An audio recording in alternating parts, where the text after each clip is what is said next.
আসসালামু আলাইকুম সুপ্রিয় শিক্ষার্থী বন্ধুরা, চলে এসেছি আরো একটি লাইভ ক্লাসে। আশা করছি তোমরা আমাকে দেখতে এবং শুনতে পাচ্ছ। তোমাদের ডিভাইস থেকে তোমরা আমাকে প্রপারলি দেখতে এবং শুনতে পাচ্ছ কিনা প্রথমে একটু কনফার্ম করবে, তাহলে আমি কথা বলতে কিংবা ক্লাস নিতে স্বাচ্ছন্দ্য বোধ ফিল করবো। কিংবা মনে হয় শোনা যাচ্ছে, তাই না? মনে হয় শোনা যাচ্ছে। তোমরা একটু বলবা আমাকে একটু বলবা আজকের ক্লাসটি হচ্ছে আমাদের বিসিএস প্রশ্ন সমাধানের ক্লাস। আমাদের সন্ধ্যা 7টার সময় ক্লাস নেওয়ার কথা ছিল, তবে সেই ক্লাসটা আমরা অনাকাঙ্ক্ষিত কারণে নিতে পারি নাই। টেকনিক্যাল ইস্যু ছিল এই কারণেই। তো আমরা যথারীতি 10টা ক্লাসে আমরা চেষ্টা করেছি। এখন 10:15 বাজে। তো তোমরা আমার সাথে আজকে ক্লাস করবে, কে কোথায় যুক্ত হয়েছে একটু কমেন্ট করবে। হাবিবা ইসলাম স্মৃতি যুক্ত হয়ে সালাম দিয়েছে। হাবিব শেখ যুক্ত হয়েছে, ক্লিয়ার লিখেছে। মোহাম্মদ নাহিদ হাসান সালাম দিয়েছে। তারপর হচ্ছে নাশিতা আক্তার যুক্ত হয়েছে। তারপর হচ্ছে এক্সাম হবে না, হ্যাঁ এক্সাম হবে। এক্সাম মানে 10টা 30-এর এক্সাম। আচ্ছা এক্সাম হবে, সমস্যা নেই, দুটো একসাথে করো। অনেকে যুক্ত হচ্ছ এবং অনেকেই সালাম দিয়েছো। ওয়ালাইকুম আসসালাম। আমরা আজকে ধারাবাহিক যে ক্লাস আছে আমাদের, আজকের ক্লাসটা খুবই স্পেশাল একটি ক্লাস। সেটি হচ্ছে আমাদের আজকের ক্লাসে হচ্ছে দেখো, মূলত আমাদের 8 তারিখে শনিবার, 8 তারিখ শনিবার, তাই না? এই 8 তারিখ শনিবারে আমরা জানি যে 8 তারিখ শনিবারে আমাদের ক্লাস আছে, সরি কি বলে, পরীক্ষা আছে। কোথায় পরীক্ষা আছে? চবিতে পরীক্ষা আছে 8 তারিখে, তাই না? তো চট্টগ্রাম বিশ্ববিদ্যালয়ে দেখি আমরা, হ্যাঁ ওইটা ফেলাই দিন।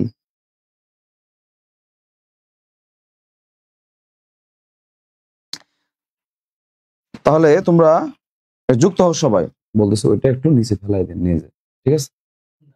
ওই যে ওই ইয়াগুলা যেগুলো ওই যে ওখানে আছে, যেগুলো ওই যে ওখানে যেগুলো আছে, ওই যে ময়লাগুলা একটা বস্তায় করে নিচে রেখে দিয়েন একটু পরে। আমি ক্লাসে আছি, তো ক্লাস শেষ করি।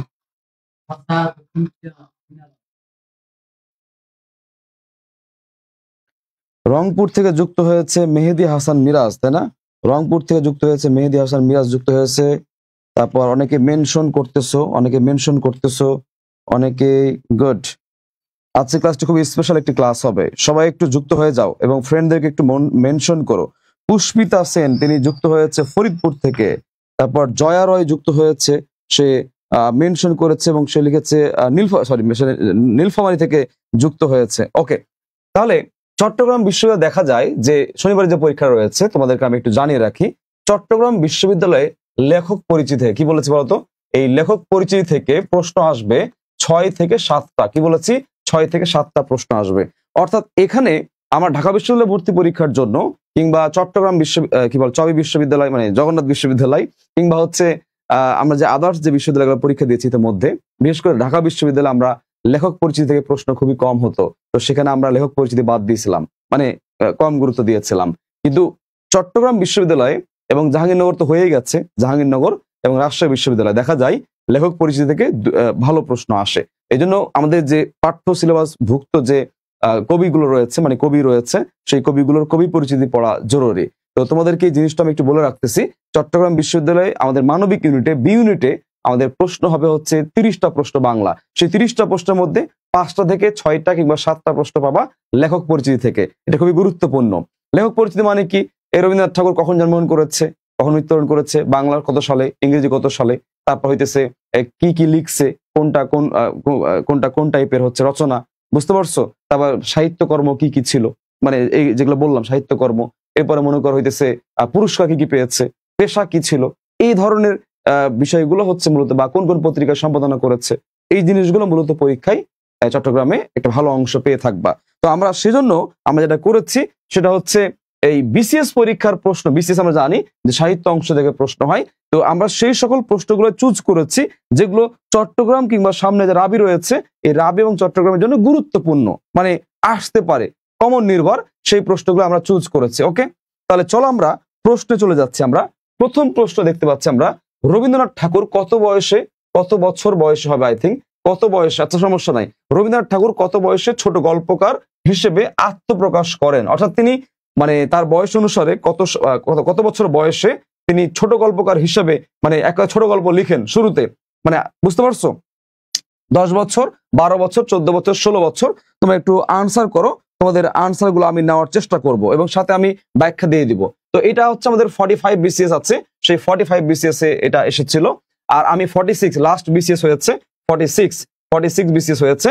তো আমি এটা পেড ব্যাচে পড়িয়েছি। আমি আন্তরিকভাবে দুঃখিত তোমাদেরকে পড়াতে পারি নাই। এটা আমি পেড ব্যাচে পড়িয়েছি। আমি 46 যেগুলো এসেছে সেগুলো আমি পেড ব্যাচে পড়িয়েছি। আমাদের রাবি চবি গুচ্ছ যে এবং অন্যান্য বিশ্ববিদ্যালয় রয়েছে সেগুলোর জন্য যে কোর্স রয়েছে আমাদের বাংলা ইংরেজি জিকে, সেই কোর্সে মূলত আমরা এটা পড়িয়েছি 46, আজকে দুপুরে পড়িয়েছি। তো আমি আজকে 45 থেকে ট্রাই করব, যতটুকু পারি তোমাদেরকে হেল্প করা ট্রাই করবো ইনশাআল্লাহ। ওকে, তাহলে তানভীর হাসান বলছে 14 বছর সরি, এক্সট্রিমলি সরি, আমার গলা ভেঙে গেছে। ওকে, তাহলে কি বলেছি? 16 বছর। সানজানা সবিতা বলেছে 16 বছর। পুষ্পিতা সেন বলেছে 16 বছর বলেছে। ওকে ওকে, গুড। তাহলে আমরা চলো একটু দেখি কত বছর বয়সে ঘটনা ঘটছে। চলো আমরা একটু যাই। ওকে, ছোট গল্প সংক্রান্ত আমরা কিছু তথ্য জানবো প্রথমে। সেটা কি? আমরা জানি প্রথম প্রশ্নটা খুবই গুরুত্বপূর্ণ, যা দিয়েছে আমি এখানে যে কটা পয়েন্ট দেখতে পাচ্ছ প্রত্যেকটা পয়েন্ট আমি একত্র করেছি তোমাদের জন্য, এবং এই প্রত্যেকটা পয়েন্ট হচ্ছে বিগত কোনো না কোনো পরীক্ষা এসেছে। দেখো, বাংলা সাহিত্যের প্রথম ছোট গল্প, মানে ছোট গল্প যে হয় এটা সৃষ্টি করছে কে বলতো? রবীন্দ্রনাথ ঠাকুর। কোন গল্পের মাধ্যমে? সেটা হচ্ছে ভিখারিণী। তাহলে রবীন্দ্রনাথ ঠাকুরের, তাহলে মনে রাখবো আমরা রবীন্দ্রনাথ ঠাকুরের প্রথম গল্প কোনটা, প্রথম ছোট গল্প কোনটা? সেটা হচ্ছে ভিখারিণী। ওকে, এবং এটাই হচ্ছে বাংলা সাহিত্যের প্রথম ছোট গল্প। তাহলে পরীক্ষা যদি বলা হয় বাংলা সাহিত্যের প্রথম ছোট গল্প কোনটি, উত্তর হচ্ছে ভিখারিণী। কে লিখছে? রবীন্দ্রনাথ ঠাকুর লিখছে। তাহলে রবীন্দ্রনাথ ঠাকুরের প্রথম মানে ছোট গল্প কোনটা ছিল? ভিখারিণী। এবং তিনি এটি প্রথম ছোট গল্প, কিন্তু সার্থক নয়। সার্থক কোনটা? এই দ্বিতীয় লাইনে দেখো, বাংলা সাহিত্যে প্রথম সার্থক ছোট গল্প কি বলেছে? প্রথম সার্থক ছোট গল্প সেটা হচ্ছে রবীন্দ্রনাথ ঠাকুরের, সেটা দেনা পাওনা। কি বলেছি? দেনা পাওনা। কার এটা? রবীন্দ্রনাথ ঠাকুরের। আর একটা বিষয় বলে দিচ্ছি, এই দেনা পাওনা দিয়ে কি বলেছি বলতো? দেনা পাওনা, এই দেনা পাওনা দিয়ে এই দেনা পাওনা দিয়ে কিন্তু আমরা জানি শরতের একটা উপন্যাস আছে, নোট করে নাও। সেটা কি বলেছি আমরা? দেনা পাওনা কার বলতো? শরতের উপন্যাস। লিখে রাখো শরতের একটা কি আছে নামে উপন্যাস আছে, খেয়াল রাখবা।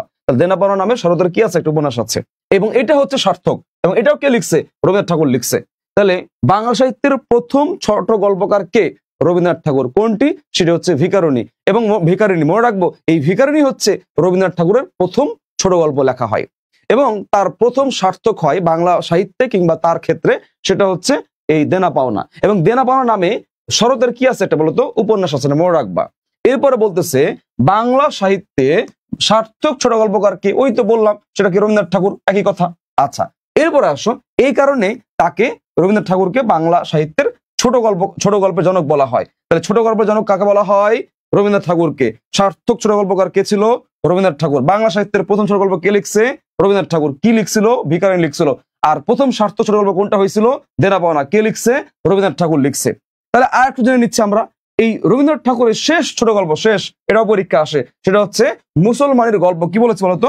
মুসলমানের গল্প। কি বলেছি? সেটা হচ্ছে মুসলমানের গল্প। কি বললাম? সেটা হচ্ছে মুসলমানের গল্প। বলো, কি বলেছি? মুসলমানের গল্প। ক্লিয়ার? তোমাকে সবাই দেখতে পাচ্ছ না? ক্লাস কেটে যাচ্ছে, দেখা যাচ্ছে না?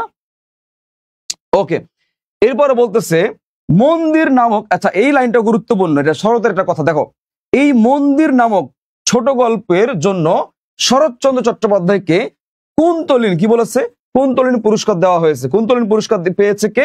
শরৎচন্দ্র চট্টোপাধ্যায় পেয়েছে। কোন, মানে কিসের কারণে, কোন রচনার কারণে? সেটা হচ্ছে মন্দির। এটা পরীক্ষা চট্টগ্রাম বিশ্ববিদ্যালয় লাইন, এটা সিউতে চট্টগ্রামে আসছে। তাহলে কুন্তলিন পুরস্কার শরৎচন্দ্র পেয়েছে, কেন পেয়েছে বা কোন গ্রন্থের কারণে? সেটা মন্দির নামক ছোট গল্প। মন্দির ছোট গল্পের কারণে সে মূলত এই কুন্তলিন পুরস্কারটা পেয়েছে। কে পেয়েছে? শরৎচন্দ্র চট্টোপাধ্যায় পেয়েছে। তাহলে বাংলা সাহিত্যের প্রথম ছোট গল্প হচ্ছে ভিখারিণী। রবীন্দ্রনাথ ঠাকুর হচ্ছে 16 বছর বয়সে। কত বছর বয়সে বলতো?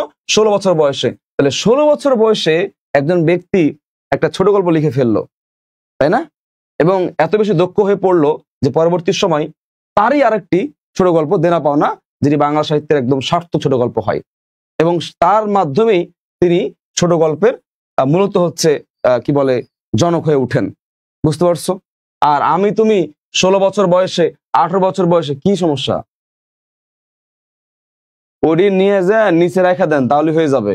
আমি তো ক্লাসে আছি। হ ময়লাগুলা নিচে রেখে দিলে হবে। কেন বলবো? কিন্তু বলে দিয়েছে, নিচে রেখে দিলে ওরা নিয়ে চলে যাবে সকালে, সমস্যা নাই। হুম, বুঝেন নাই? ও, দাঁড়ান দাঁড়ান বাচ্চারা, তোমরা একটু তাহলে আমি দেখি, তাহলে এটা হচ্ছে আনসার কোনটা হবে? এটা 16 বছর, আনসার কি হবে? 16 বছর। তোমরা এই 2 নাম্বারটা আনসার করো, এটা একটু আনসার করো, আমি 1 সেকেন্ড আমি আসতেছি, তোমরা সবাই একটু আনসার করো, তোমরা সবাই একটু আনসার করো।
ওকে, তোমরা অনেকেই জানতে চেয়েছো আমাদের কোর্স ফি কত টাকা, তাই না?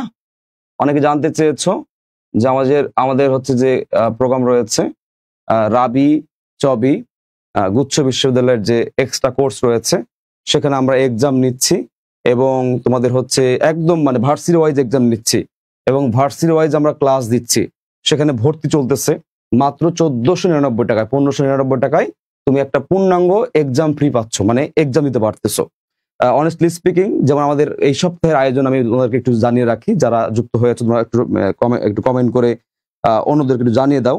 সেটি হচ্ছে আমরা প্রতিদিন চট্টগ্রাম বিশ্ববিদ্যালয়ের অনুরূপ সেম একদম প্রশ্ন প্যাটার্ন, সেম তারা যেভাবে প্রশ্ন করে সেম বাংলা ইংরেজি জিকে 3টার উপর 100 নম্বরের আমরা এক্সাম নিচ্ছি প্রতিদিন এই লাস্ট কয়েকদিন, কারণ শনিবার পরীক্ষা। এর আগেও নিয়েছি, বাট এখন একদম মডেল টেস্ট নিচ্ছি এবং পূর্ণাঙ্গ ভাবে নিচ্ছি এবং ভেঙে ভেঙে নিচ্ছি। অর্থাৎ বাংলাকে আমরা 5টা ভাগে ভাগ করছি, ইংরেজি 5টা ভাগে ভাগ করেছি, জিকে 5টা ভাগে ভাগ করেছি, 5টা ভাগে ভাগ করে এক তিনটার এক করে ভাগ নিয়ে একটা করে 100 মার্কের পরীক্ষা নিচ্ছি আমরা। অর্থাৎ 5টা অংশে 5টা ভাগে মডেল টেস্ট নিচ্ছি এবং লাস্টে শেষে আমরা মানে শুক্রবারের দিন আমরা পুরো একদম ঠিক চট্টগ্রাম বিশ্ববিদ্যালয়ের মতো এক সেট আমরা মডেল টেস্ট নিব। এটা হচ্ছে আমাদের ফাইনাল টাস্ক। এছাড়াও আমরা হইতেছে ক্লাস নিচ্ছি, চট্টগ্রাম বিশ্ববিদ্যালয়ের মধ্যে ক্লাস নিচ্ছি একদম, এবং আর্কাইভ ক্লাস দিয়েছি এবং যে ক্লাসগুলো প্রয়োজন সেই ক্লাসগুলো আমরা প্রোভাইড করতেছি। এবং এফোর্ট কারে বলে বা একটা স্টুডেন্টকে কতটুকু পড়াতে পারলে তাদের সবচেয়ে উপকার হবে সেটা আমরা পড়াচ্ছি। এবং সামনে রাবির ব্যাচ আছে, এই ব্যাচে আমাদের রাবি কন্টিনিউ করবো, রাবির জন্য এক্সট্রা করে আবার ক্লাস আসবে, গুচ্ছের জন্য আবার এক্সট্রা করে ক্লাস আসবে। এগুলো dedicated varsity wise dedicated class. এক কথায় এক কোর্সে তুমি বাংলা ইংরেজিকে সব পেয়ে যাবা, বুঝতে পেরেছো? যারা ভর্তি হবা আমাদের কি বলে পেজে নক করলে হয়ে যাবে। ওকে, প্রথম সাহিত্যিক গদ্যের স্রষ্টা, তাহলে এই গদ্যের স্রষ্টা মানে গদ্যের জনক, সহজ করে বললে হবে বাংলা গদ্যের জনক। সহজ করে বললে কি হবে? বাংলা গদ্যের জনক। কি বলেছি? বাংলা গদ্যের জনক। এই বাংলা গদ্যের জনককে, এটা হচ্ছে যে যে পারো নাই তার বিয়ে হবে না। বাংলা গদ্যের জনক হচ্ছে ঈশ্বরচন্দ্র বিদ্যাসাগর। ছাগল, এটা বিগত প্রশ্ন, পরীক্ষা অনেকবার আসছে। তাহলে বাংলা গদ্যের জনক কি? ঈশ্বরচন্দ্র বিদ্যাসাগর। আমরা দেখেছি পূর্বের বিগত প্রশ্নগুলো পড়তে গিয়ে দেখেছি আমরা যে বাংলা সাহিত্যের মধ্যে থেকে ঈশ্বরচন্দ্র বিদ্যাসাগর হচ্ছে খুবই গুরুত্বপূর্ণ। পরীক্ষা এসেছে বীরসিংহ গ্রামে কে জন্মগ্রহণ করেছে? ঈশ্বরচন্দ্র বিদ্যাসাগর। পরীক্ষা এসেছে বিরাম চিহ্নে যদি চিহ্ন কোন জনককে, বাংলা গদ্যের জনককে? ঈশ্বরচন্দ্র বিদ্যাসাগর। পরীক্ষা এসেছে বিধবা বিবাহের প্রবর্তককে? ঈশ্বরচন্দ্র বিদ্যাসাগর। পরীক্ষা এসেছে যে কোন গ্রন্থে প্রথম কোন গ্রন্থে বেস্ট প্ল্যাটফর্ম বেস্ট সার্ভিস? আলহামদুলিল্লাহ আমি ভর্তি হয়েছি। সূচনা শিকদার লিখেছে, থ্যাংক ইউ ভাইয়া, থ্যাংক ইউ। আমাদের পেইড ব্যাচের স্টুডেন্ট, সে রিভিউ দিয়েছে, কমেন্ট করেছে, থ্যাংক ইউ সো মাচ। তো কি যেন বলতেছিলাম, কি বলে এই আসো আমরা দেখি আসো দেখি আমরা পড়ে ফেলি, আসো। আমরা একদম ডিটেলস পড়ে ফেলি ঈশ্বরচন্দ্র বিদ্যাসাগর সম্পর্কে। জন্ম মৃত্যু চট্টগ্রাম বিশ্ববিদ্যালয়ের জন্য গুরুত্বপূর্ণ। তিনি 1820 খ্রিস্টাব্দে জন্মগ্রহণ করেছে এবং 1891 সালে তিনি মারা যান, অর্থাৎ তিনি মাত্র 71 বছর বেঁচে ছিলেন। তাহলে 1820 1891 মনে থাকবে। আচ্ছা, জন্মস্থান বীরসিংহ, এই অংশটুকু পরীক্ষায় চট্টগ্রাম পরীক্ষা এসেছে, এই অংশটুকু পরীক্ষা এসেছে। তাহলে মনে রাখবো আমরা পশ্চিমবঙ্গের মেদিনীপুর জেলার বীরসিংহ গ্রামে জন্মগ্রহণ করেছেন আমাদের ঈশ্বরচন্দ্র বিদ্যাসাগর। তার উপাধি কি ছিল? তার উপাধি ছিল হচ্ছে বিদ্যাসাগর। উপাধি কি ছিল? বিদ্যাসাগর ছিল। এবং তাকে বলা হয় করুণা সিন্ধু। কি বলা হয়? করুণা সিন্ধু। সিন্ধু মানে হচ্ছে সমুদ্র, সাগর। তার কি বলা হয়? করুণা সাগর বা দয়ার সাগর বলা হয়। তিনি কারো কোনো বিপদ দেখলে, কারো কোনো সহযোগিতা প্রয়োজন হলে তিনি তাৎক্ষণিক তাকে সহযোগিতা করতেন, ছুটে আসতেন। আমরা জানি তৎকালীন সময় মাইকেল মধুসূদন দত্ত যখন বাইরে থাকে, বিদেশে থাকে, তখন তার দিন মানে জীবন যাপন করার জন্য যে অর্থের অভাব পড়েছিল, তার যে অর্থের ঘাটতি ছিল, সে তখন চিঠি লিখে পাঠায় এই আমাদের ঈশ্বরচন্দ্র বিদ্যাসাগরকে। তৎকালীন সময় সে তখন তাকে টাকা পাঠায়। এইরকম লোক ছিল, বুঝতে পারছো? তিনি এরকম লেখক ছিলেন, এরকম ব্যক্তি, মনে একজন ব্যক্তি ছিলেন। এবার আসো, তিনি বাংলা গদ্যের জনক। এই লাইনটা বাবারে বাবা এত গুরুত্বপূর্ণ, অনেক গুরুত্বপূর্ণ। তাহলে বাংলা গদ্যের জনককে ঈশ্বরচন্দ্র বিদ্যাসাগর। পরীক্ষা এসেছে, তোমরা দেখলা। জ্যোতিচিহ্নের প্রবর্তক কে ভাই? জ্যোতিচিহ্নের প্রবর্তক হচ্ছে এই আমাদের ঈশ্বরচন্দ্র বিদ্যাসাগর। এই যে এখন ভাষা লিখতে গিয়ে এত জ্যোতিচিহ্ন প্রয়োগ করতে পারতেছো, এই জ্যোতিচিহ্নগুলো আসলে বাংলা সাহিত্যের প্রথম কে নিয়ে আসলো? কে এই ব্যবহারগুলো করলো? কে এই সূচনা করলো? ঈশ্বরচন্দ্র বিদ্যাসাগর। কোন গ্রন্থে? তারই লেখা গ্রন্থে বেতাল পঞ্চবিংশতি, এই যেখানে আছে। কোথায়? বেতাল পঞ্চবিংশতি। তার বেতাল পঞ্চবিংশতি গ্রন্থে তিনি 1843 সালে এই জ্যোতিচিহ্নের সার্থক প্রয়োগ ঘটান, শুরু করেন। এবং আমরা এখন এত সুন্দর করে কথা বলছি, কোথাও 1 সেকেন্ড থামতেছি, কোথাও 1 বলার সময় থামতেছি, কোথাও থামছি না, কোথাও 1 বলার দ্বিগুণ সময় থামতেছি। কেন? এই ভদ্রলোকের কারণে। আচ্ছা, এবং বিধবা বিবাহের প্রবর্তক। কি বলেছি? বিধবা বিবাহের প্রবর্তক। নারীদের তৎকালীন সময় নারীদের এই বিয়ে হইতো, দেখা যেত যে একটা কি বলে 50 বছরের ছেলে, মানে পুরুষ, মানে পুরুষ 50 বছরের পুরুষ, যাই হোক, এখন সে 8 বছর 10 বছরের মেয়েকে বিয়ে করছে। এখন সে তো ঠাস করে মরে যাবে 5-7 বছর 10 বছরের মধ্যে, তাই কিনা? এখন ওই মারা গেলে তার সাথে কি হবে? তার সাথে ওই যে মেয়ে আছে, মানে যে তা বিয়ে করছে, ওরও কি করতে হবে? যাইতে হবে। এটা কি কিছু হইল না? তখন তিনি যেটা করেন, ওই বিধবাদের আবার বিয়ে দিতে হবে, বা বিয়ে দেওয়া, কেন বিয়ে করতে পারবে না? সে বিয়ে করতে পারবে। তো এই জন্য বিধবা হয়ে গেলে যে সব শেষ তা না, তিনি আবার বিয়ে করতে পারবেন। খুব ভালো একটা সিস্টেম তৎকালীন সময় তিনি এটা কিন্তু চালু করেন। অনেক কিছু করছেন এটা নিয়ে, এটা নিয়ে অনেক পড়াশোনা আছে ওনার, অনেক কিছু করছেন, দেখলে বুঝতে পারবা, পড়লে বুঝতে পারবা। বাংলা সাহিত্যের প্রথম মৌলিক গদ্য রচনা করছে কে? ঈশ্বরচন্দ্র বিদ্যাসাগর। তাই আমরা মনে রাখবো, বাংলা গদ্যের জনক, জ্যোতিচিহ্নের প্রবর্তক, বিধবা বিবাহের প্রবর্তক ঈশ্বরচন্দ্র বিদ্যাসাগর। এছাড়াও মনে রাখবো, প্রথম মৌলিক গদ্য মানে মৌলিক গদ্য লিখছে কে? ঈশ্বরচন্দ্র বিদ্যাসাগর লিখছে। মনে থাকবে কি নাম? সেটা হচ্ছে প্রভাবতী সম্ভাষণ। নাম কি? প্রভাবতী সম্ভাষণ। এছাড়া আরো আছে রত্ন পরীক্ষা, 46তম বিশেষ পরীক্ষা। কোন বিশেষ ভাইয়া? 46তম বিশেষ পরীক্ষা। তাহলে 46তম বিশেষ পরীক্ষা কিন্তু এটা কিন্তু আমার পরীক্ষা এসেছে। 46তম বিশেষ পরীক্ষা কিন্তু পরীক্ষায় এসেছে, আমরা দেখেছি। 46তম বিশেষ আছে, এই 46তম বিশেষ পরীক্ষা কিন্তু আমরা দেখেছি যে এই রত্ন পরীক্ষা, কাল লেখা ঈশ্বরচন্দ্র বিদ্যাসাগর, এটা কিন্তু পরীক্ষা এসেছিল, এটা কিন্তু পরীক্ষায় এসেছিল। তাহলে আমরা দেখলাম প্রথম মৌলিক গদ্য রচনাকারী কে? এই হচ্ছে ঈশ্বরচন্দ্র বিদ্যাসাগর। কোনটা লিখছে প্রথম ভাই? সে লিখছে প্রভাবতী সম্ভাষণ। তাহলে এটা হচ্ছে প্রথম, এটা কি বলতো? এটা হচ্ছে প্রথম মৌলিক। তাহলে পরীক্ষা আসতে পারে প্রথম মৌলিক গদ্য রচনা কোনটা? প্রথম মৌলিক গদ্য রচনা হচ্ছে ভাইয়া প্রভাবতী সম্ভাষণ। কে লিখছে ভাই? এই ভদ্রলোক লিখছে, ঈশ্বরচন্দ্র বিদ্যাসাগর লিখছে। এবং তারই কি রত্ন পরীক্ষা, বিশেষ পরীক্ষা হচ্ছে। আচ্ছা, এবার আসো তার অনুবাদ গ্রন্থ। অনুবাদ মানে কি ভাই?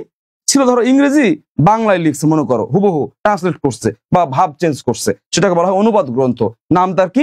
বেতাল পঞ্চবিংশতি আছে, শকুন্তলা পরীক্ষায় আসে, এবারে ভ্রান্তি বিলাস পরীক্ষায় আসে, আর সীতারাম বনবাস এটা পড়ে রাখো, এটা কম আসে, বাট মূলত ভ্রান্তি বিলাসটা বেশি আসে, শকুন্তলা খুবই আসে, এবং বেতাল পঞ্চবিংশতি আমরা জানি এটা হচ্ছে এই যে জ্যোতিচিহ্নের প্রয়োগ ঘটান, এখানে দিয়ে রাখলাম, জ্যোতিচিহ্নের প্রয়োগ ঘটান এই গ্রন্থে। এবং এই গ্রন্থটি প্রকাশ হয় কত সালে?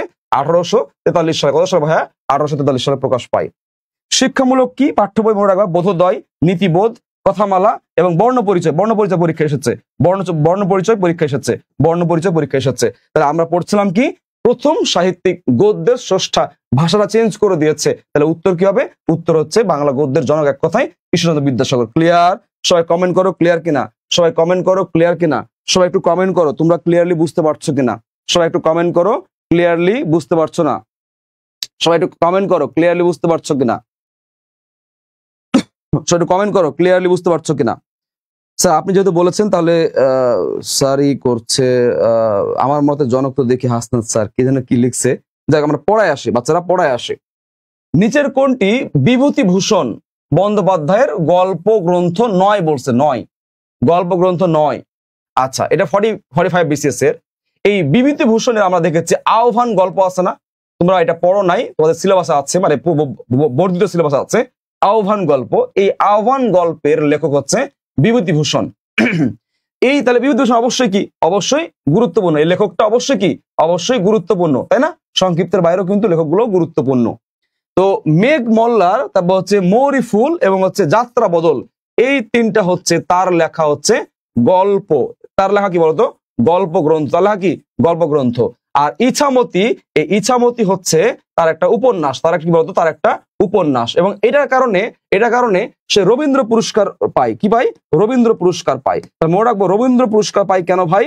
রবীন্দ্র পুরস্কার পায় হচ্ছে আমাদের এই ইছামতি উপন্যাস লেখার কারণে। এই ইছামতির জন্য সে হচ্ছে রবীন্দ্র পুরস্কার পায়। কে পায়?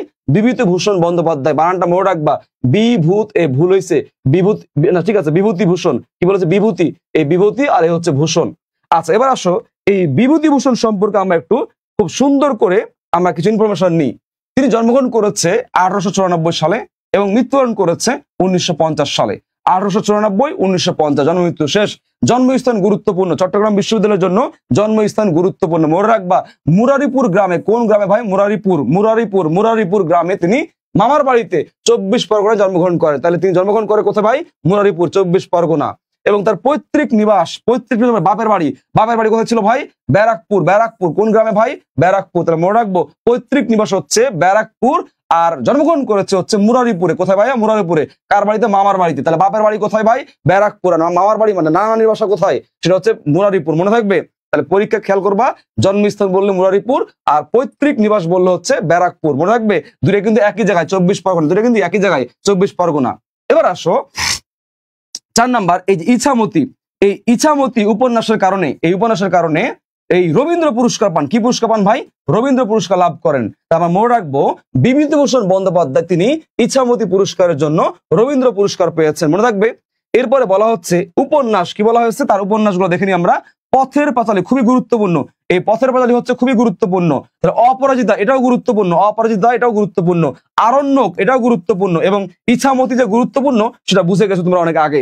ইছামতি যে গুরুত্বপূর্ণ সেটা অনেক আগে বুঝে নিয়েছো। তাহলে আমি বলতেছি, একবার জাস্ট শুনে নাও। সেটা কি কি? সেটা হচ্ছে পথের পাঁচালী, অপরাজিতা এবং আরণ্যক, ইছামতি, দৃষ্টিপ্রদীপ এবং আদর্শ হিন্দু হোটেল।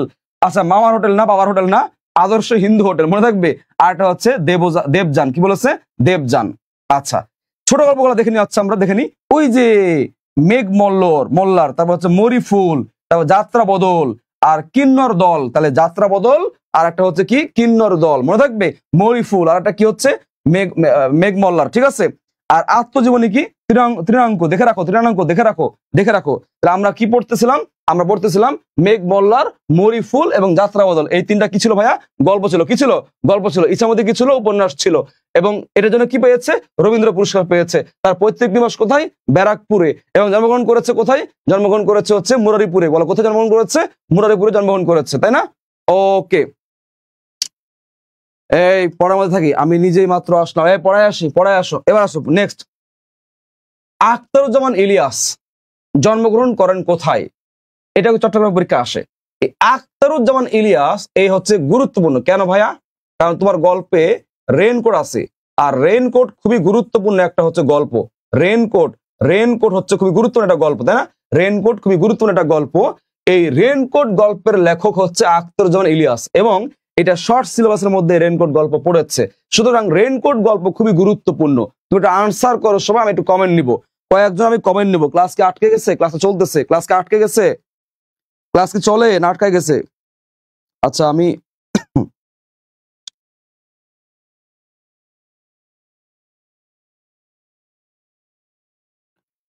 একটু কমেন্ট করি সবাই বাচ্চারা।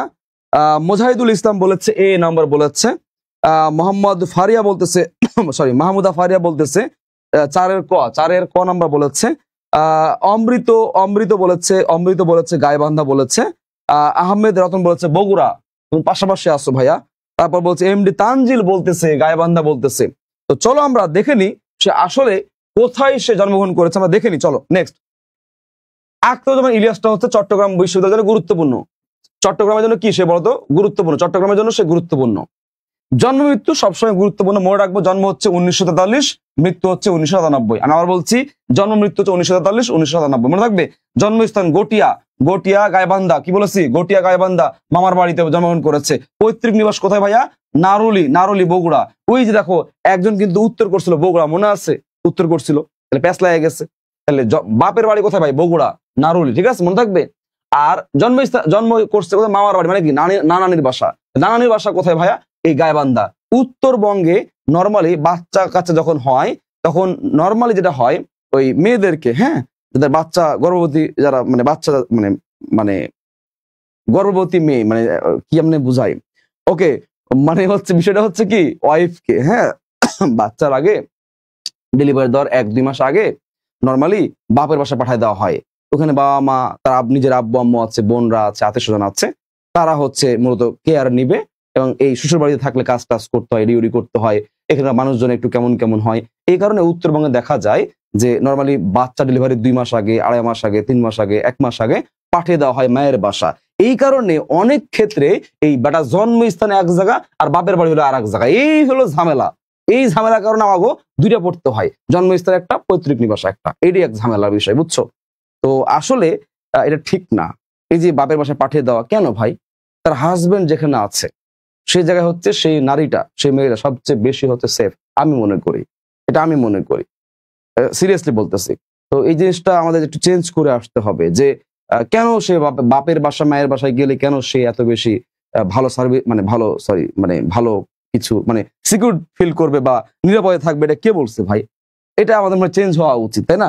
হাজবেন্ডের কাছে ওয়াইফ হচ্ছে সবচেয়ে বেশি হচ্ছে সিকিউর, আমি মনে করি সবচেয়ে নিরাপদ। আচ্ছা, পেশা কি ছিল ভাই? পেশা ছিল শিক্ষকতা। পেশা কি ছিল? শিক্ষকতা। উপন্যাস কি আছে? খুবই গুরুত্বপূর্ণ ভাই, চিলেকোঠার সেপাই, খুবই খুবই খুবই ভয়ঙ্কর, ভয়ঙ্কর গুরুত্বপূর্ণ। এবং খোয়াবনামা, ভয়ঙ্কর গুরুত্বপূর্ণ। তাহলে ভদ্রলোক, এই ভদ্রলোক আখতারুজ্জামান ইলিয়াস ভদ্রলোক লিখছে খুবই কম। কি লিখছে? খুবই কম। আল্লাহ তাকে জান্নাতবাসী করুক, আল্লাহ তাকে জান্নাতবাসী করুক, কারণ সে একেবারেই কম লিখছে। আমরা জানি কাজী নজরুল ইসলাম মাত্র 3টা উপন্যাস লিখেছে, বাঁধনহারা, মৃত্যু ক্ষুধা, কুহেলিকা, মাত্র 3টা লিখছে। এরকম যে সকল লেখকরা 2টা, 3টা, 1টা লিখছে, সেই সকল লেখকরা আজকের ক্লাস থেকে দোয়া পাক, এই রমজান মাসে দোয়া দিচ্ছি তারা জান্নাতবাসী হোক, বেহেশতবাসী হোক। আমাদের তো প্রেশার কম হচ্ছে, তাই না? ওকে, মজা করছে, আমি জাস্ট কিডিং, ঠিক আছে? ওকে, এবার আসো, এবার গল্পগুলো খুবই গুরুত্বপূর্ণ। অন্য ঘরে অন্য স্বর, পরকীয়া ভাব, অন্য ঘরে অন্য স্বর। এরপর হচ্ছে খড়ি, তারপর হচ্ছে দুধ ভাতে উৎপাত, কি বলেছে? দুধ ভাতে উত্তাপ। তারপর দোজকের ওম, এটা পরীক্ষা আসে, দোজকের ওম পরীক্ষা। জাল স্বপ্ন, স্বপ্নের জাল, এখান থেকে কি নেওয়া হয়েছে? এখান থেকে হচ্ছে রেনকোট গল্প নেওয়া হয়েছে। তোমাদের রেনকোট পড়ো, এই রেনকোট নেওয়া হয়েছে কোথেকে? জাল স্বপ্ন, স্বপ্নের জাল থেকে নেওয়া হয়েছে। এই গল্প গ্রন্থ থেকে নেওয়া হয়েছে রেনকোটটা। এরপরে প্রবন্ধ গ্রন্থ, সংস্কৃতি ভাঙা সেতু, পড়ার দরকার নাই, আচ্ছা দেখে রেখো, শেষ। তাহলে আমরা কি পড়তেছিলাম? আমরা পড়তেছিলাম আখতারুজ্জামানের জন্মগ্রহণ করেছেন কোথায় ভাই? জন্মগ্রহণ করেছে হচ্ছে গাইবান্ধায়। আর পৈতৃক নিবাস কোথায় ভাইয়া? পৈতৃক নিবাস হচ্ছে, সরি, পৈতৃক নিবাস কি বলেছি? পৈতৃক নিবাস। তাহলে পৈতৃক নিবাস, বাপের বাড়ি কোথায় ভাই? বগুড়ায়, মনে থাকবে, বগুড়ায়। আর গাইবান্ধায় কি করছে? হে জন্মগ্রহণ করছে। উত্তর কি হবে? উত্তর হচ্ছে গাইবান্ধা হবে। বুঝতে পেরেছ? প্রশ্নের মধ্যে রয়ে গেছে প্রশ্ন। প্যারীচাঁদ মিত্রের আড়ালে ঘরে দুলাল প্রথম গ্রন্থকারে প্রকাশিত হয় কত সালে? যাই হোক, আমরা জানি বাংলা ভাষায়, বাংলা সাহিত্যে প্রথম উপন্যাস রচনা করেন প্যারীচাঁদ মিত্র, এবং যার নাম হচ্ছে আড়ালে ঘরে দুলাল। এটি হচ্ছে প্রকাশিত হয় 1858 সালে। কত সালে? 1858 সালে এটা প্রকাশিত হয়। এবং এটি হচ্ছে বাংলা সাহিত্যের প্রথম উপন্যাস। কিন্তু প্রথম সার্থক উপন্যাস লিখেন হচ্ছে বঙ্কিমচন্দ্র চট্টোপাধ্যায়, দুর্গেশ নন্দিনী, 1865 সালে। মনে আছে তোমাদের? চলো আমরা পড়ে আসি। তাহলে প্যারীচাঁদ মিত্র সম্পর্কে জেনে নিই। প্যারীচাঁদ মিত্র জেনে নিচ্ছি। তার জন্মমিত্র হচ্ছে 1814 এবং 1884। জন্মস্থান ভাই কলকাতার এক বণিক পরিবার। এটা পরীক্ষা আসবে না, বাদ দাও। এই ছদ্মনামটা গুরুত্বপূর্ণ। তাহলে কি নাম? ছদ্মনাম হচ্ছে টেকচাঁদ ঠাকুর। কি বলেছি? টেকচাঁদ ঠাকুর। কি বলেছি? টেকচাঁদ ঠাকুর। তার ছদ্মনাম কি হয় ভাইয়া? টেকচাঁদ ঠাকুর।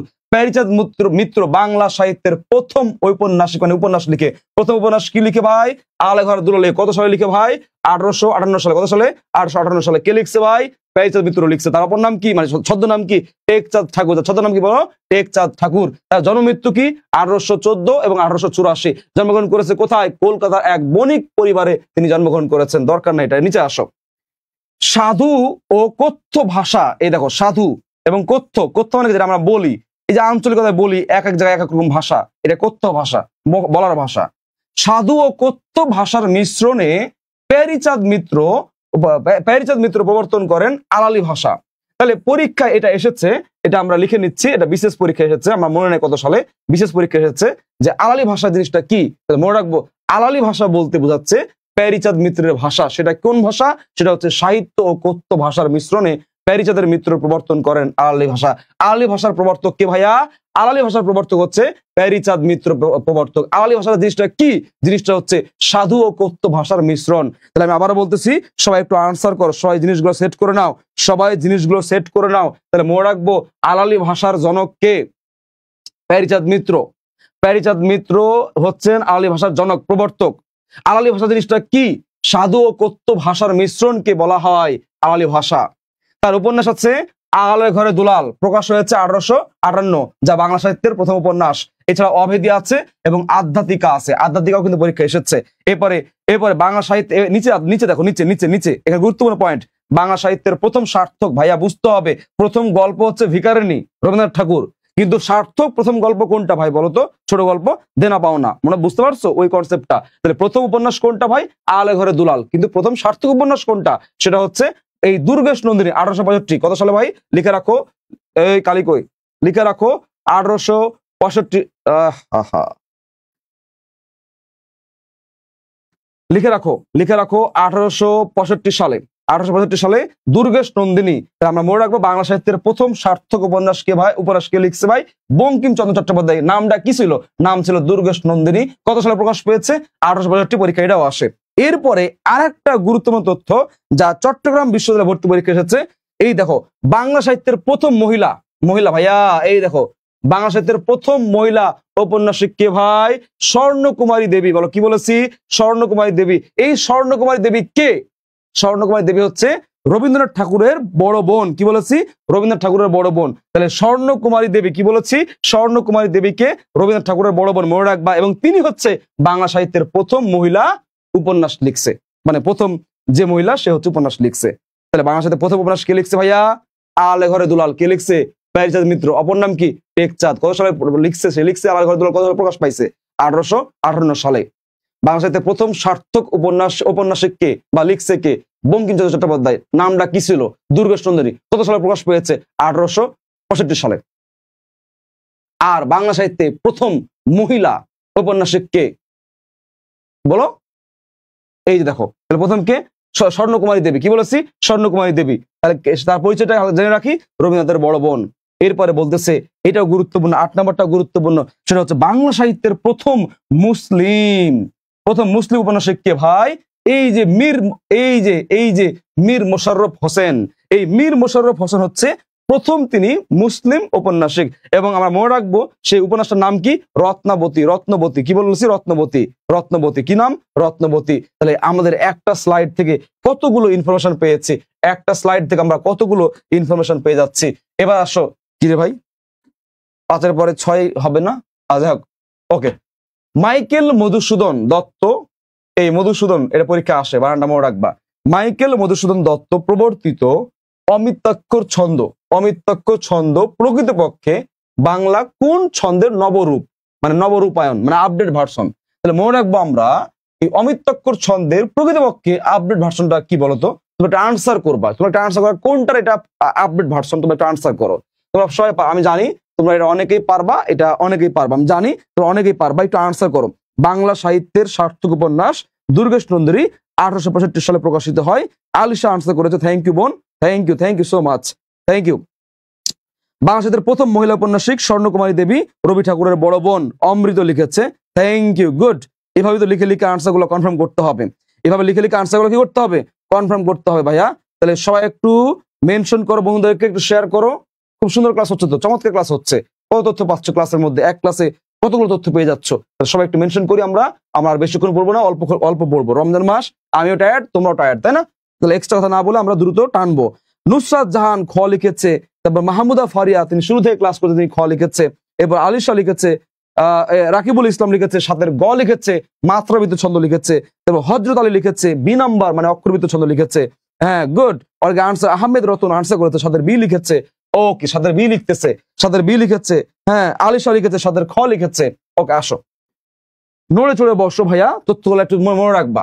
দেখো অমিত্যাক্ষর ছন্দ পয়ার ছন্দ ভিত্তিক, পয়ার এটা আগের একটা ছন্দ ছিল পয়ার, তাহলে পয়ার ছন্দ ভিত্তিকটা হচ্ছে অমিত্যাক্ষর ছন্দ। মনোযোগ দিয়ে শোনো, অমিত্যাক্ষর ছন্দ পয়ার ছন্দ ভিত্তিক একটি ছন্দ। এতে পংক্তি মানে লাইন, লাইন পংক্তি মানে কি লাইন, এতে পংক্তির শেষে মিল নেই, শেষে মিল থাকবে না, ছন্দ থাকে না শেষে লাস্টে মিল পাওয়া যায়, 2 লাইনে মিল পাওয়া যায় বা 4 লাইনে মিল পাওয়া যায়, এইগুলোর শেষে মিল পাওয়া যায় না। এই ছন্দে এক পংক্তির বক্তব্য শেষ না হয়ে অন্য পংক্তিতে গড়িয়ে যায়, মানে একটা কাহিনী একটা জায়গাতে একটা সেন্টেন্সে একটা ভাষা মিলাবে, না মিলিয়েই পরবর্তী সেন্টেন্স লাগতে পারে, তারপরও সেন্টেন্স লাগতে পারে। এই যে একটা ডিস্টার্ব, বিভীষণের প্রতি মেঘনাদ পড়েছো, এই বিভীষণের প্রতি মেঘনাদ দেখবা এরকম ডিস্টার্ব আছে যে মনে হচ্ছে কবিতা পড়তেছি বাট আলটিমেটলি কবিতা না, মনে হচ্ছে গদ্য পড়তেছি, মানে ভাষাগুলো এরকম মানে মিলিয়ে মিলিয়ে মিলিয়ে মিলিয়ে মানে ভাষা মিলিয়ে গদ্যের মতো, কিন্তু সেন্টেন্সের সাথে সেন্টেন্সের মিল নাই। বুঝতে পারছো? এটা বোঝাতে চেষ্টা করছি আমি। তাহলে আমার মনে রাখবো অন্তে মিল পাওয়া যায় না কোথায়? অমিত্যাক্ষর ছন্দে, মনে থাকবে। আচ্ছা, বাংলা সাহিত্যে মাইকেল মধুসূদন দত্ত এই ছন্দের প্রবর্তক। তাহলে অমিত্যাক্ষর ছন্দের প্রবর্তক কে ভাইয়া? মাইকেল মধুসূদন দত্ত হচ্ছে প্রবর্তক, এটা আমরা জানি। এবং তিনি পদ্মাবতী, মনে রাখবা, তিনি পদ্মাবতী নাটকে প্রথম প্রয়োগ ঘটান। তাহলে পরীক্ষা আসতে পারে অমিত্যাক্ষর ছন্দের প্রথম প্রয়োগ ঘটান কে ভাইয়া? মাইকেল মধুসূদন দত্ত। কোন গ্রন্থে ভাইয়া? পদ্মাবতী। কি বলেছি? পদ্মাবতী। পদ্মাবতী গ্রন্থে হচ্ছে এই নাটক, পদ্মাবতী নাটকে প্রথম প্রয়োগ ঘটান মাইকেল মধুসূদন দত্ত অমিত্যাক্ষর ছন্দের। এরপরে বলতেছে মাইকেল মধুসূদন দত্ত প্রবর্তিত অমিত্যাক্ষর ছন্দ মূলত মূলত মূলত এই যে অক্ষরবৃত্ত ছন্দের নবরূপায়ণ। এই যে লাস্টে বলে দিয়েছি, অমিত্যাক্ষর ছন্দ মূলত অক্ষরবৃত্ত ছন্দের নবরূপায়ণ, যা পয়ার, যা এই যে পয়ার কিংবা অমিত্যাক্ষর ছন্দের আধুনিক ভার্সন বা রূপ বলতে পারি, আধুনিক ভার্সন বা রূপ বলতে পারি। জি স্যার, কোনো মিল নাই এক লাইনের সাথে অন্য লাইনে। ভাই কোনটা অক্ষরবৃত্ত মাত্রাবৃত্ত একটু বুঝাই দিবেন, এটার জন্য ক্লাস করা লাগবে, এই ক্লাসে পারবো না। অনেক উপকার হচ্ছে ভাই, আমি এই টপিক পড়ছিলাম আর আমার ভাগ্যে ভালো ক্লাসটা পেয়ে গেলাম। অমৃত অমৃত সূত্রধর সম্ভবত নাম তোর। হ্যাঁ হ্যাঁ, গুড গুড, থ্যাংক ইউ। হ্যাঁ ওকে, এবার আসো আমরা নেক্সট। তাহলে আমরা আনসার করে ফেলি। উত্তর কি হবে? উত্তর হচ্ছে অক্ষরবৃত্ত। উত্তর কি হবে? অক্ষরবৃত্ত হবে। চলো আমরা পরবর্তী প্রশ্ন যাচ্ছি। নিচের কোন ব্যক্তি বুদ্ধির মুক্তি, দেখো এই প্রশ্ন পরীক্ষা আসে, বুদ্ধির মুক্তি আন্দোলনের সঙ্গে যুক্ত ছিলেন না? বুঝো কি বলছে? না বলছে। 43তম বিশেষ পরীক্ষাটা আসছে, এটা খুবই গুরুত্বপূর্ণ একটি প্রশ্ন। এই প্রশ্ন আমরা জানি, আমাদের পঠিত আমাদের একজন লেখক আছে যার নাম হচ্ছে আবুল ফজল। এই আবুল ফজল হচ্ছে বুদ্ধির মুক্তির সঙ্গে, এই আন্দোলনের সঙ্গে তিনি যুক্ত ছিলেন বা এই আন্দোলন করেছিলেন। তাহলে এটা তিনি করেছেন, এটা হচ্ছে উত্তর, কিন্তু বলছে কি ছিলেন না। কাজী আব্দুল ওদুদ তিনিও ছিলেন, আব্দুল কাদির তিনিও ছিলেন। ছিলেন না কে? এস অজেদ আলী। তিনি মূলত প্রমোদ চৌধুরী সম্পাদিত যে সবুজ পত্র পত্রিকা ছিল, সবুজ পত্র যে পত্রিকা ছিল, সেই পত্রিকার হচ্ছে তিনি মূলত একজন রাইটার, লেখক। তাহলে মনে রাখবো উত্তর কোনটা হবে ভাইয়া? উত্তর হবে হচ্ছে এটা। উত্তর কি হবে? এটা হবে উত্তর, এটা হবে উত্তর। এখন প্রশ্ন হচ্ছে, এই যে পরীক্ষা আসে, নিজের কোন ব্যক্তি বুদ্ধির মুক্তি আন্দোলনের সঙ্গে যুক্ত ছিলেন না? তাহলে ছিল কে কে ভাই? চলো দেখে নি আমরা এক নজরে ছিল কে কে। আর এই বুদ্ধির মুক্তি আন্দোলন জিনিসটা কি? আসো, ডক্টর মোহাম্মদ শহীদুল্লাহর, দেখো ডক্টর মোহাম্মদ শহীদুল্লাহ সভাপতিত্বে 1926 সালে, সালটা ইম্পর্টেন্ট, 1926 সালে 19 জানুয়ারি ঢাকা বিশ্ববিদ্যালয়ে মুসলিম সাহিত্য সমাজ, সবাই নাম শুনেছ, মুসলিম সাহিত্য সমাজ নাম শুনেছ সবাই, মুসলিম সাহিত্য সমাজ প্রতিষ্ঠিত হয়। এই সংগঠনের মূল মন্ত্র ছিল হচ্ছে বুদ্ধির মুক্তি। এখন বলতে পারো ভাই বুদ্ধির মুক্তি কি? বুদ্ধির মুক্তি বলতে বোঝায় শিক্ষা মূলত পড়াশোনা, এডুকেশন নিয়ে কাজ করা, এবং এখানে কুসংস্কার গুলো বাদ দাও, অপসংস্কৃত গুলো বাদ দাও, মূলত বুঝতে পেরেছো? মানে শিক্ষাটাকে এবং ইহকালিক বিষয়ে যুক্তিসঙ্গত চিন্তা ভাবনা করা, এটা হচ্ছে ওদের সংগঠনের মূল কাজ। বুঝতে পারছো? আচ্ছা, এই আন্দোলনে জড়িত ব্যক্তিগণ জড়িত ছিল কারা কারা দেখে নি এক নজরে। কাজী আব্দুল ওদুদ, আবুল ফজল, এটা বেশি গুরুত্বপূর্ণ, এটা পরীক্ষা চট্টগ্রামে আসছে এবং সবগুলো জায়গায় আসছে।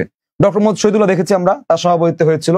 কাজী মোতাহের, এই যে মোতাহের হোসেন এবং কাজী এবং মোতাহের হোসেন চৌধুরী, এটা হচ্ছে যে আছে না ওই যে বৃক্ষ, জীবন বৃক্ষ পড়ছো না? জীবন বৃক্ষ রাইটার কে বলতো? প্রবন্ধ জীবন বৃক্ষ, এই জীবন বৃক্ষ প্রবন্ধের রাইটার হচ্ছে মোতাহার হোসেন চৌধুরী। এরপর আছে কাজী নজরুল ইসলাম, সেও ছিল। আব্দুল কাদির, সেও ছিল। তাহলে এক নজরে দেখে নাও কে কে ছিল।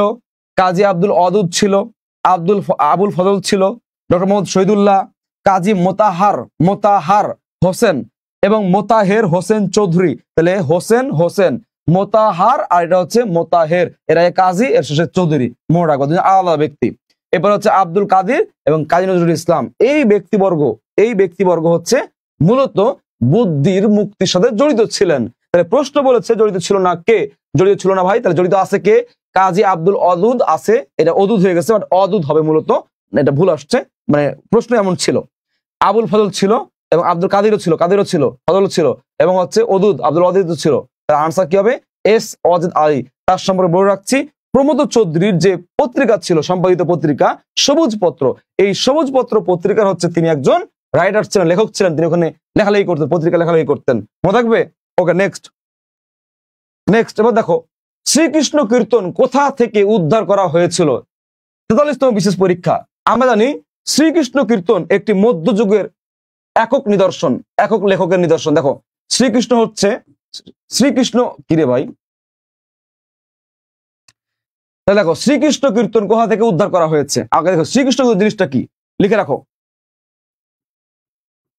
লেখা কি আছে নাকি?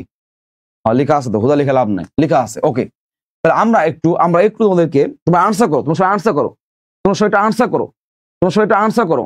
আমি তোমাদেরকে একটু তথ্য দিচ্ছি। দেখো, বাংলা সাহিত্যের প্রথম নিদর্শন, আদি নিদর্শন কিংবা লিখিত নিদর্শন, যার নাম চর্যাপদ।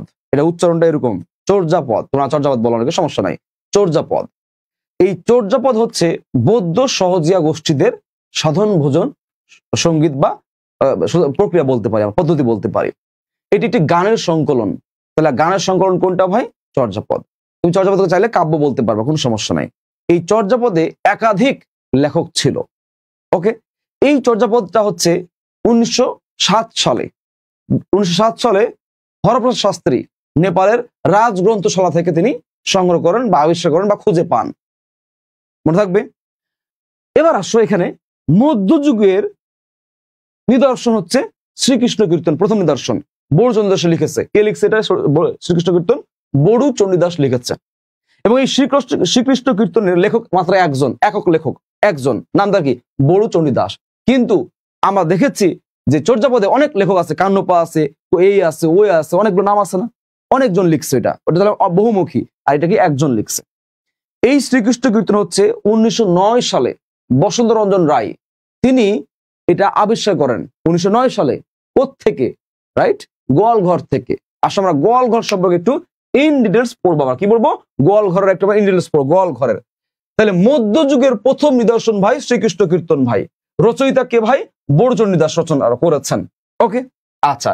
শ্রীকৃষ্ণ কীর্তন কাব্যটি 1909 সালে, আর চর্যাপদ কত সালে? 1907 সালে। ওকে, সালে বসন্ত রঞ্জন রায়। তাহলে শ্রীকৃষ্ণ কীর্তনটা হচ্ছে 1909 সালে এই বসন্ত রঞ্জন রায় আবিষ্কার করেন, আর চর্যাপদ আবিষ্কার করেন কে? হরপ্রসাদ শাস্ত্রী। কত সালে? 1907 সালে। কোত্থেকে? নেপালের রাজ দরবার থেকে কিংবা নেপালের রাজগ্রন্থশালা থেকে। আচ্ছা, এবার বলতেছে এই যে বসন্ত রঞ্জন রায় তিনি ভারতের পশ্চিমবঙ্গ রাজ্যের বাঁকুড়া জেলা, কোন জেলা ভাইয়া? বাঁকুড়া জেলার কাকিল্লা গ্রামের দেবেন্দ্রনাথ মুখোপাধ্যায়, কি বলেছি? দেবেন্দ্রনাথ মুখোপাধ্যায়ের বাড়ির গোয়াল ঘরের চালার নিচ থেকে, কি বলেছে? গোয়াল ঘরের চালার নিচে মাচা থেকে মূলত আবিষ্কার করেন। এখন বলতে পারো যে ভাইয়া এটা আবার কেমনে? এখন শোনো, আমার বাড়ির দলিল আমার কাছে খুবই গুরুত্বপূর্ণ, অনেক কিছু বুঝছো, কিংবা আমার কাছে আমার কম্পিউটারটা অনেক বেশি গুরুত্বপূর্ণ, মানে এটা আমার অ্যাসেট, আমার জীবন মরণ বলা যায়। কারণ এখানে আমার কিংবদন্তি বই আছে, আলোক বই আছে, আমার কোশ্চেন রিভিউ বইগুলো আছে, শেষ মোর আছে, আমার লেখা যে বইগুলো আছে সেগুলো আছে। এখন এই জিনিসটা চোর চুরি করলে তার কাছে কিছুই নাই, ওর ফরম্যাট করবে, ও বিক্রি করে দিবে, ওর কাছে কিছুই না, নাথিং। ওর কাছে সামান্য 20-30 হাজার টাকা, তাই কিনা? বা একটা ফোন, আমার ফোনে অনেক দামি মনে করে জিনিস আছে, ডকুমেন্ট আছে, আমার ভিডিও থাকতে পারে, পার্সোনাল জিনিস থাকতে পারে, অনেক কিছু আছে, ফটোজ আছে, অনেক কিছু। এটা আমার কাছে অনেক কিছু, আমি হয় অনেক লাভবান হতে পারি, এখান থেকে ক্ষতিগ্রস্ত হতে পারি। কিন্তু যে চুরি করছে তার কাছে এটা কি ওই 20-30 হাজার টাকা 50,000 টাকা একটা জিনিস মাত্র, কিচ্ছু না, বুঝছো? কিন্তু তো এখন এই মধ্যযুগের সময় এই শ্রীকৃষ্ণ কীর্তনটা একটা কাব্য বা একটা গ্রন্থ বা একটা বই বা একটা, ধরো বই তো না, ওই একসাথে অনেকগুলো নোটের মতো আছে, নোট করা আছে। এখন এটা ওই দেবেন্দ্রনাথ মুখোপাধ্যায়ের কাছে এটা কিছুই না, এটা কি না কি হুদা, এটা কি আছে, ওটা তো বাংলা সাহিত্য বুঝে না, বুঝো? সাহিত্য কি, একজন সাহিত্যিক আর একজন সাহিত্যিকের মর্ম বুঝবে, একজন সাহিত্যিক সাহিত্যের মর্ম বুঝবে, লেখার মান বুঝবে, সাধারণ মানুষ কিন্তু বুঝবে না। তো এই জন্য এই যে কাকিল্লা, এই কাকিল্লা গ্রামের দেবেন্দ্রনাথ মুখোপাধ্যায়ের বাড়ির গোয়াল ঘরের মাচার নিচ থেকে যে পাওয়া গেছে, তোমরা মনে করবা ভাই এটি আবার কেমনে সম্ভব, এটা কিন্তু আসলে আহামরি কিছু না। এর বুঝতে পেরেছো? তাহলে এই পুঁথি গ্রন্থটা বা এই গ্রন্থটা মূলত আমরা জানি, মনে রাখবো, ভারতের পশ্চিমবঙ্গ রাজ্যের বাঁকুড়া জেলার কাকিল্লা গ্রাম, বাঁকুড়া জেলা কাকিল্লা গ্রামের দেবেন্দ্রনাথ মুখোপাধ্যায়ের বাড়ির গোয়াল ঘরের মাচার নিচ থেকে আবিষ্কার করেন শ্রীকৃষ্ণ কীর্তন মধ্যযুগের প্রথম নিদর্শন, আদি নিদর্শন। লেখক হচ্ছে বরচন্দ্র দাস। আবিষ্কার করেছেন কে? আবিষ্কার করেছেন হচ্ছে বসন্তরঞ্জন রায়। কে করেছেন? বসন্তরঞ্জন রায় আবিষ্কার করেছেন। ক্লিয়ার? সবাই পড়েছো? সেটা আনসার কমেন্ট করো। তাহলে উত্তর কি হবে? গোয়াল ঘর থেকে। ওকে। আর নেপালের দরবার থেকে এটা মনে রাখবা, চর্যাপদ।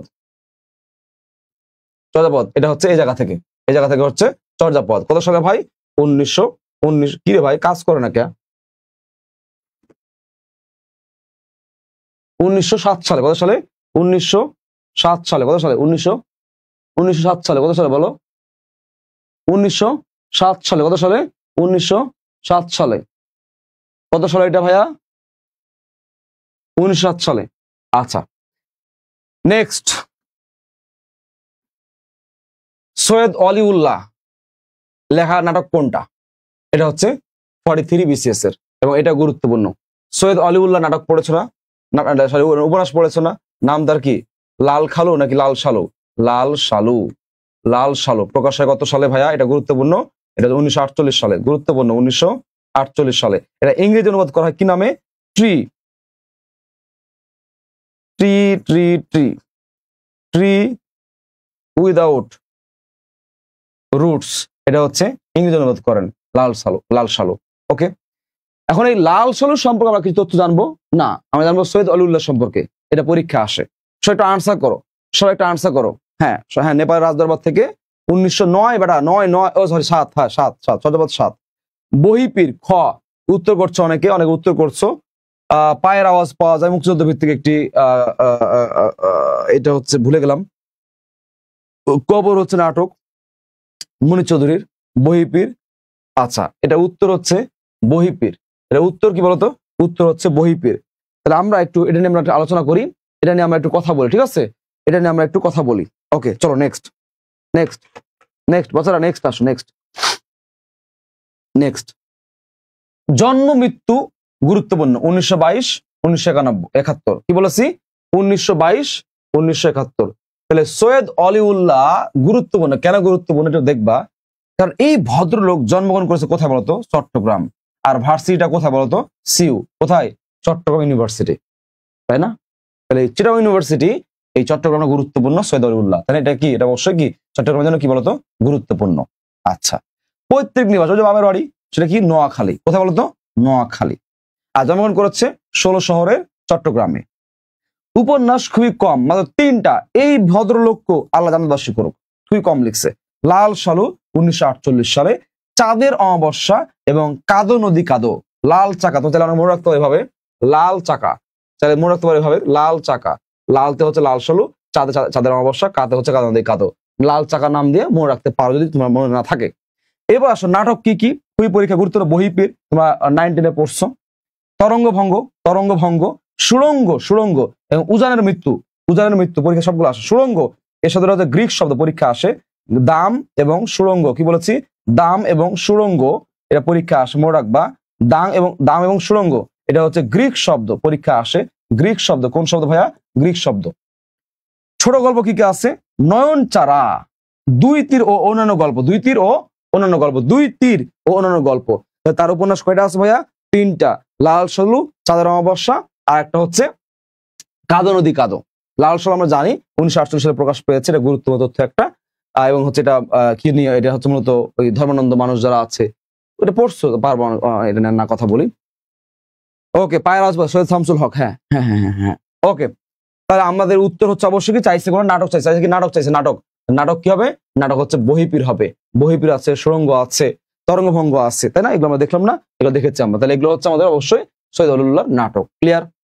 তাহলে এবার আসো এবার নেক্সট প্রশ্ন 9টা কেন, প্রশ্ন আরো হওয়ার কথা ছিল, আমরা এখানে শেষ করছি।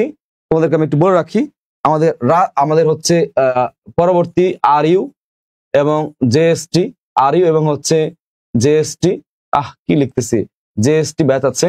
এই আরইউ জেএসটি ব্যাচে আমরা ভর্তি নিচ্ছি এবং আমরা পড়াচ্ছি হচ্ছে বাংলা পড়াচ্ছে আমি হাসনাত স্যার, ইংরেজি পড়াচ্ছেন আমির স্যার, এবং জিকে পড়াচ্ছেন হচ্ছে অর্ণব স্যার পড়াচ্ছেন। এক কথায় বেস্ট সার্ভিস পেতে হলে আমাদের কোনো বিকল্প নেই। আমরা ভয়ঙ্কর মাত্রা ডেডিকেশনে পড়াচ্ছি এবং হচ্ছে আমরা পরীক্ষা নিচ্ছি ভার্সিটি ওয়াইজ, এবং আমরা হচ্ছে একদম তোমাদেরকে সুন্দর করে আমরা পড়াচ্ছি। তো অবশ্যই আমি তোমাদেরকে বলবো যে তোমরা আমাদের কোর্সে অ্যাড হও, আমাদের ফ্রি ক্লাসগুলো করো, করলে বুঝবা তুমি এখানে কি কি পাবা, এবং যত্ন নিয়ে পড়ানো হচ্ছে তোমাকে। হ্যাঁ, তুমি সবই পারো, না পড়লেও পারবা। আমাদের কাছে পড়লে চান্স পেয়ে তা না, আমাদের কাছে পড়লে যে পেরে যাবা, চান্স পেয়ে যা তা কিন্তু না। তুমি না পড়লেও হয়তো চান্স পাবা, কিন্তু আমাদের কাছে পড়লে 2-3টা মার্ক বেশি পাবা, কিংবা তুমি কনফিডেন্স নিয়ে পরীক্ষা দিতে পারবা, কারণ তোমাকে আমি তৈরি করে নিব। এবং ভার্সিটি ওয়াইজ চট্টগ্রাম বিশ্ববিদ্যালয়ে বাংলা আছে, গুচ্ছ বাংলা আছে, রাবিত বাংলা আছে, কিন্তু ওই বাংলাটা ওইখানে ওই ইউনিটে কেমন হয়, কেমন টাইপ হয়, সাহিত্য কেন্দ্রিক হয় নাকি ব্যাকরণ কেন্দ্রিক হয় নাকি মুখস্থ নির্ভর হয় নাকি টেক্সট বুক কেন্দ্রিক হয় নাকি বিশেষ সাহিত্য কেন্দ্রিক হয়, এই যে এতগুলো কথা, এতগুলো জিনিস, এই জিনিসগুলো সুন্দর করে পড়িয়ে গুছিয়ে তোমার কাছে আদায় করে নেওয়া এবং সেই অনুসারে তোমাকে তথ্য প্রোভাইড করা, এই জিনিসগুলো চারটেখানি কথা না। সুতরাং যারা ভর্তি হতে চাও আমাদের ব্যাচে ভর্তি হয়ে যাও, ইনশাল্লাহ বেস্ট সার্ভিস কারে বলে, কত প্রকার কি কি ইনশাল্লাহ পাবা। আমরা পেড ক্লাস নিচ্ছি এবং আমরা পড়াচ্ছি। হ্যাঁ, সিওর ব্যাচ তো আছে বেটা, এই একই তো, ভর্তি হয়ে যাও। এখন তো সিও 7 দিন 8 দিন, ডি ইউনিটের জন্য আরো 2 সপ্তাহ 3 সপ্তাহ সময় আছে। তাহলে সিওর জন্য কিন্তু এটা পরীক্ষা প্রায় শেষের দিকে, মানে সামনে আছে, এই কারণে এটা একটু কম কথা বলতেছি। আলহামদুলিল্লাহ স্যার, আপনার বাংলা ক্লাস করার পর এখন বাংলা ব্যাকরণ নিয়ে কোনো ভয় নাই আলহামদুলিল্লাহ, লিখেছেন আলিশা, আমাদের পেইড ব্যাচের স্টুডেন্ট।